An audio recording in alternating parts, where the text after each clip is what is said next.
अब तो नामांकन होगा, किन किन लोगों का नाम आता है। नामांकन का समय निर्धारित है और निर्धारित समय तक किनका नाम कौन कौन व्यक्ति नामांकन करते हैं। तो जब समय खत्म होगा तो आपको पता चल जाएगा कि कौन कौन लोग उम्मीदवार हैं। हम लोग की कोशिश तो होती है कि निर्विरोध हो।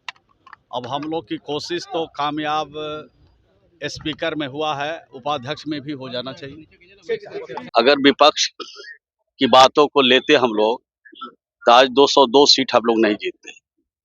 विपक्ष तो अपने जीरो पर आउट हो रहा है और उनके कथनी और करने में समानता नहीं रही तो आगे भी उनको इसका खामियाजा बिहार की जनता जरूर भुगताएगी। भाजपा के लोग कह रहे हैं कि सम्राट चौधरी बुलडोजर बाबा है, सत्र के बीच दिल्ली चले गए हैं। अब उनकी इच्छा, लोकतंत्र है, जहां मर्जी है वहां जाएं, जो इच्छा है वो करें। सम्राट चौधरी को बुलडोजर बाबा बताया जा रहा है भाजपा की ओर। अब ये सब आप ही लोग सब निकालते रहते। नमस्कार, आप बोले भारत दिख रहे, मैं हूँ आपके साथ कमलेश। बिहार विधानसभा विशेष सत्र का आज तीसरा दिन है और तीसरे दिन नेताओं का पहुंचने का सिलसिला शुरू हो गया है।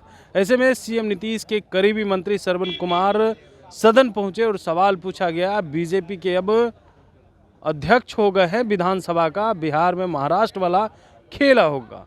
जब यह सवाल पूछा गया मंत्री श्रवण कुमार झुंझला गए। क्या कुछ कहते हुए नजर आ रहे हैं, सुनिए इस वीडियो में। श्रवण कुमार क्या कुछ कहते हैं? कौन नामांकन करने वाले हैं सर? आराम से आप नीचे कीजिए जी, आप नीचे कीजिए ना। आज तो महामहिम राज्यपाल महोदय का अभिभाषण है नीचे करो ना लोगों, और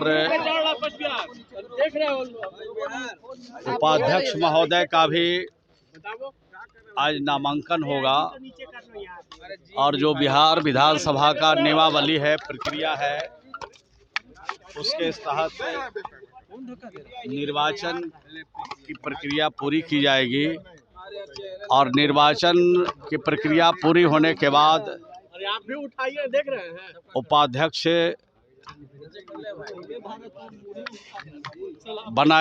बनेंगे और आज यही कार्यक्रम है। और महामहिम राज्यपाल महोदय के अभिभाषण के बाद वाद विवाद है। कल सरकार का उत्तर भी होगा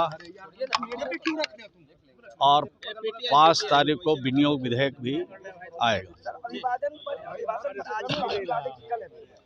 आज भी है, कल भी। सर, उपाध्यक्ष पद के लिए किनका नाम आपने कहा गया है? अब तो नामांकन होगा, किन किन लोगों का नाम आता है। नामांकन का समय निर्धारित है और निर्धारित समय तक किनका नाम कौन कौन व्यक्ति नामांकन करते हैं। तो जब समय खत्म होगा तो आपको पता चल जाएगा कि कौन कौन लोग उम्मीदवार हैं।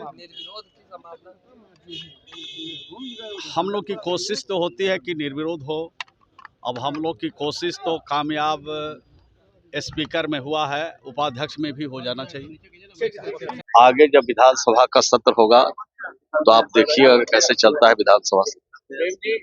प्रेम कुमार जी जैसे स्पीकर बने, एक बड़ा सवाल खड़ा हो गया और ये विपक्ष कह रहा है कि महाराष्ट्र वाला खेल जो है उसकी सुगबुगाहट बिहार में आपको दिखने लगी है प्रेम कुमार की स्पीकर। अब विपक्ष क्या कहता है, उनकी बातों को कौन ले रहा है। अगर विपक्ष की बातों को लेते हम लोग तो आज 202 सीट हम लोग नहीं जीतते। विपक्ष तो अपने जीरो पर आउट हो रहा है और उनके कथनी और करने में समानता नहीं रही तो आगे भी उनको इसका खामियाजा बिहार की जनता जरूर भुगताएगी। भाजपा के लोग कह रहे हैं कि सम्राट चौधरी बुलडोजर बाबा है, सत्र के बीच दिल्ली चले गए हैं। अब उनकी इच्छा, लोकतंत्र है, जहां मर्जी है वहां जाएं, जो इच्छा है वो करें। सम्राट चौधरी को बुलडोजर बाबा बताया जा रहा है भाजपा की ओर। अब ये सब आप ही लोग सब निकालते रहते हैं। तो आपने सुना, मंत्री श्रवण कुमार ने कहा है, सीधे तौर पे जवाब भी दिया है और विपक्ष को लेकर के भी खूब भड़कते हुए नजर आ रहे थे। तेजस्वी यादव दिल्ली चले गए हैं इस विशेष सत्र के दौरान। कह रहे लोकतंत्र है, कुछ भी कर सकते हैं, यहाँ कोई दिक्कत नहीं है। लेकिन सम्राट को अब बुलडोजर बाबा कहा जा रहा है। यह सुनते ही श्रवण कुमार आगे बढ़ गए। बने रहे बोले भाई साहब, बहुत बहुत धन्यवाद।